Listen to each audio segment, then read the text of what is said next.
आशुतोष शशांक शेखर चंद्रमौलि चिदंबरा कोटि कोटि प्रणाम शंभु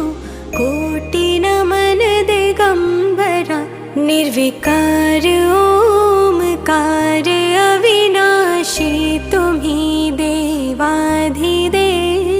जगत सर्जक प्रलय करता शिवम सत्यम सुंदरा निरंकार स्वरूप कालेश्वर महायोगीश्वरा दयानिधि दानीश्वरा जय जटाधार भयंकरा शूलपाणि त्रिशूलधारी योगडी बागंबरी जय महेश त्रिलोचना